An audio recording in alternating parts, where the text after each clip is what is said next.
Well, you contrast the cheers of the Scotland fans with the boos from some of the England fans in their recent game against Australia, where it seems being talented and informed doesn't necessarily guarantee you a place in the England squad either. I think that's where it's part of the reason why Jordan Henderson received boos from the England fans. I know Gareth Southgate is very quick to defend Henderson's inclusion, saying he's a role model to the rest of the squad, etc. But, I mean, if we're talking pure football, guys, I'll start with you, Myles, first of all. Jordan Henderson's not playing anywhere near the quality that deserves to be in the England squad or get any international recognition, I don't think. I don't think his form's been that great either, from what I've heard. I've not seen him play live, but I'm not hearing rave reviews. So why is he in the England squad? What do we learn from including him in this friendly? And if you were in the stands as well, would you be booing him too?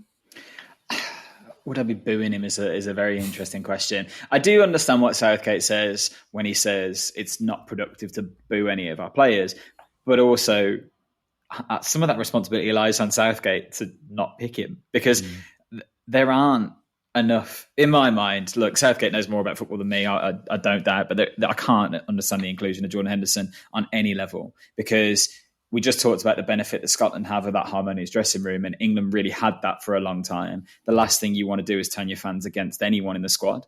And when you've got a player who, obviously there are other reasons that the England fans are really disheartened with him, and we'll go into that, I'm sure. But even from just a playing capacity, you say he's not currently playing at that level. There's an argument to say he's not been playing at the sort of standard that we need for an England midfielder, even at the back end of his Liverpool career as well. I wouldn't have had Henderson in my last squad, let alone this one.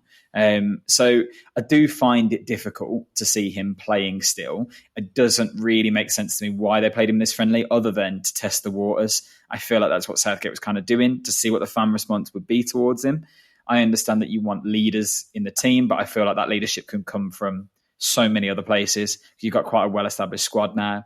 And the selection as a whole was just very odd. There was some that I was really happy with. It was really nice to see people like Colwill and Tamori and Bowen, and obviously for me, Watkins get minutes. And then like Sam Johnston plays in goal ahead of Aaron Ramsdale, when you've got an opportunity to try and give him a game. And let's be honest, long term, who's going to be England's number one? It's going to be either Pickford or Ramsdale. So it's very odd selection as a whole, but it's a friendly. I don't want to read too much into that. It's just a shame that the whole talking point from this game afterwards was Jordan Henderson's inclusion, because the football was really poor, the fan response was poor, and the team selection was poor. So I don't really know what else to take from it. It's not what you want going into a really crucial qualifying game.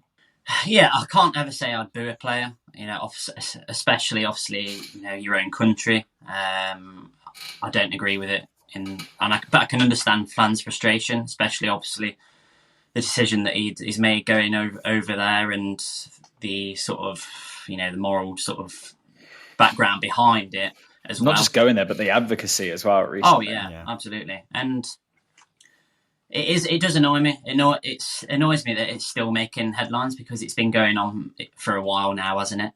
And it's not been the first time obviously the player's been booed. Obviously we had Maguire recently as well, who's still getting booed as well. But I don't know how you can take any of Southgate's decisions. I don't know how you can rationalise them, because we've seen that he's been a bit of a hypocrite at times in terms of obviously his excuses that he's made, particularly about players, him not playing players who aren't getting enough team football when he's continuing to play Maguire over and over. Obviously Henderson's not playing. And Phillips. Yeah, again. And Phillips as well, who's arguably he's had even less football than Maguire. So you've got to question really why, and I don't think it's protecting the player at all. There's obviously a lot been going on at the minute about obviously around Henderson, and it's just a real sort of lack of duty of care for me. I don't feel like it's doing him many favours at the minute. I think when you look at the whole Beckham documentary, which I'm sure you've all seen as well, the effect that abuse has on players, and Beckham, he got sent off in the World Cup. He didn't harm anybody. Do you know what I mean? It was an innocent young man making a mistake, and the amount of abuse he got was a real eye opener to see his take on it. We talk about mental health in football a lot, don't we? And I'm not going to say I agree with Jordan Henderson's inclusion, but I'm with you, Dave. I don't know how I would ever be compelled to boo a player at a football game, especially one that plays for the team I support. I think as well, you look at we mentioned midfielders that are doing well in the league at the minute. Obviously, James Ward-Prowse is probably the main one, really, who's having a great season. I think it's mainly because there's so many players that are probably much more deserving of an opportunity than Jordan Henderson, who's clearly not the future of English football, especially at his age. I mean, I don't think you particularly liked him anyway, Myles, even when he was obviously a lot younger. You've not been his biggest fan, but I'll give you that. I don't get it. I don't. Yeah, I don't understand the reason for it, to be honest. Do you know what? I don't. I'm on the fence of. I don't really want to criticize anyone for booing him either, because I wouldn't do it. I don't think it is productive, but I also understand that you're kind of being forced into a position where if you have a strong moral feeling towards it, what else are you supposed to do? Because you don't want to get to a point where you just stop supporting the country.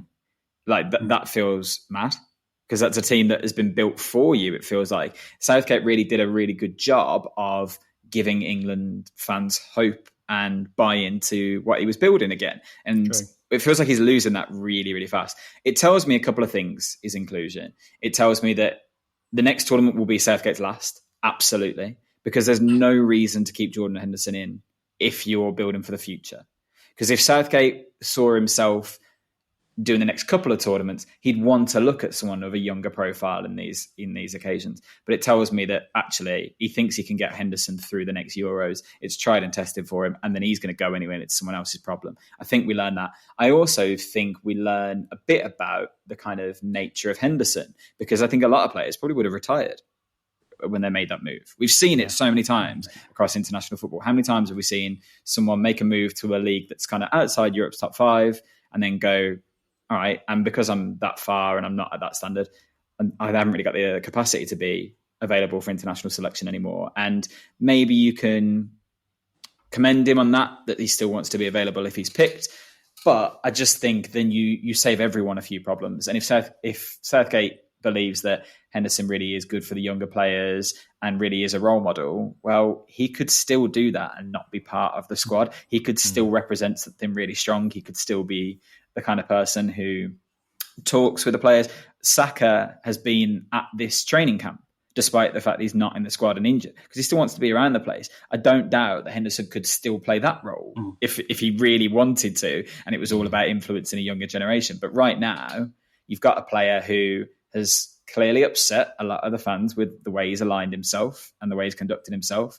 We've got a player who isn't really playing at the right sort of level and also isn't of the right standard to this team. There is no rationale other than a bit of stubbornness from Southgate, I think, to persevere with it, and also a case of very short-term thinking. Because, all right, Ward-Prowse isn't the youngest player, but Dave's right, is in a better vein of form, could be in that squad and could have a look at him, brings a lot more to England. Or we could completely change the midfield system, which I think seems the most logical setup, and play one holding midfielder and get a more creative player in over Henderson. That makes a lot of sense. Or give a young players, give someone like Jacob Ramsey a go and just see what happens there. But there's no logical reason to include Henderson when you consider he doesn't bring enough from a footballing point of view, and he's upsetting the fans and creating a bit of disharmony going into another tournament. And that's the last thing England need. Southgate's got enough people on his back.